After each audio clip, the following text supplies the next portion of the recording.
একটা মেয়েকে লঞ্চের মধ্যে একটা ক্যাবিনেট করা হয়েছে। আপনারা আরো জানলে অবাক হবেন, কয়েকদিন আগে যে এনসিপি জামাত গং বাইতুল মুকাররম থেকে মুসল্লিদেরকে টেনে রাস্তায় বের করে নিয়ে আসছিল সেই হাতিয়ার একটা অভিযোগ দিয়ে, সেই আমরা তাদেরকে আর আজকে রাস্তা দেখতে পাচ্ছি না। গতকাল যখন মেইনস্ট্রিম মিডিয়াতে বা আমাদের ফেসবুক পেজগুলোতে যখন আমরা জানতে পারি একটা মেয়েকে দর্শন করা হয়েছে আতিয়াতে, আমরা অ্যাকচুয়ালি সেই আশাই করেছিলাম যে জামাত এনসিপি তাদের যে রাজনৈতিক অবস্থান আছে, তাদের যেই প্ল্যাটফর্ম গুলোর মাধ্যমে তারা বিরোধিতা করে যাচ্ছে, তারাও হয়তো তেমন একটা কিছু করবে। সব মশার বিরুদ্ধে সুরক্ষা দিতে এলো বসুন্ধরা এক্সট্রিম অ্যারোসল, মশার বিরুদ্ধে এক্সট্রিম সুরক্ষা। কিন্তু অত্যন্ত দুঃখের বিষয়, তারা কানে তুলে আর মুখে কলা নিয়ে বসে আছে। তারা এই জিনিসের প্রতিবাদ করার মতো সাহস বা অধিকার তারা হারাচ্ছে। কারণ জানেন, কারণটা অনেক অনেক ভিন্ন।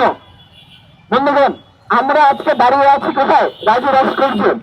এই আমাদের টিএসসির সামনে 2019 সালে হান্নান মাসুদ ছাত্রলীগের পতাকাতে দাঁড়িয়ে থাকতো। তার ফেসবুক প্রোফাইলে এখনো সেই ছবি আছে, ফেসবুক প্রোফাইলে এই ছবি দেখা যায়। সেই হান্নান মাসুদ আপনাদের জনগণকে মনোবিলেট করে নির্বাচিত এমপি হয়েছেন। তার এমপি হওয়ার পরে সর্বোচ্চ আলোচ্য বিষয় যে জিনিসটা আমরা লক্ষ্য করেছি, একটা জুলাই সম্মুখে যুদ্ধ করেছে, তার সবচেয়ে আলোচিত যে ঘটনা, তার নেতা কর্মী হল দর্শক।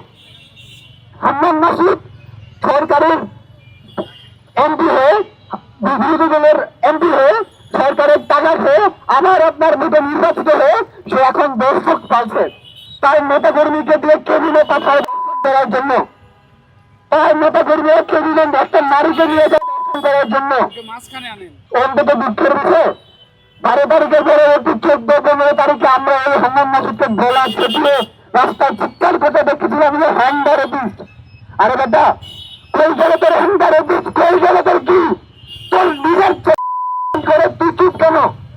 তোর চুপ থাকার রাইট কে দিচ্ছে? বাংলাদেশে আপনারা জানলে অবাক হবেন, 12 ফেব্রুয়ারি জাতীয় নির্বাচনের পর আজ 11 মার্চ এসে দাঁড়িয়ে আমরা আমাদের দেশের 56টা নারী 56টা শিকার হয়েছে। এর মধ্যে 7টা খুন এবং হসপিটালে লড়াই করতে আরো 3জন মেয়ে নারী মারা গেছে। একটা নারী নির্যাতন, সেটা আমাদের জাতির জন্য কলঙ্কের একটা জিনিস।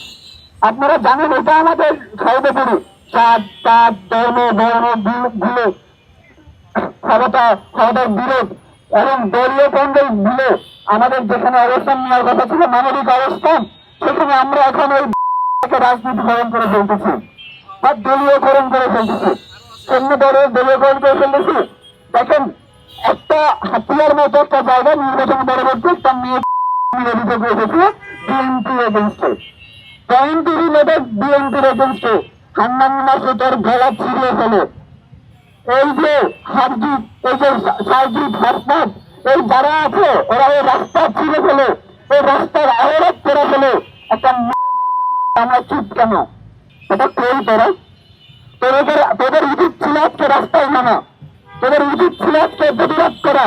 তোরা মুখে কলা আর কানে তুলে দিয়ে এখনো বসে আছিস। এই যে বিএনপি করলে এনসিপি এটা প্রতিবাদ করবে, এনসিপি করলে বিএনপি প্রতিবাদ করবে।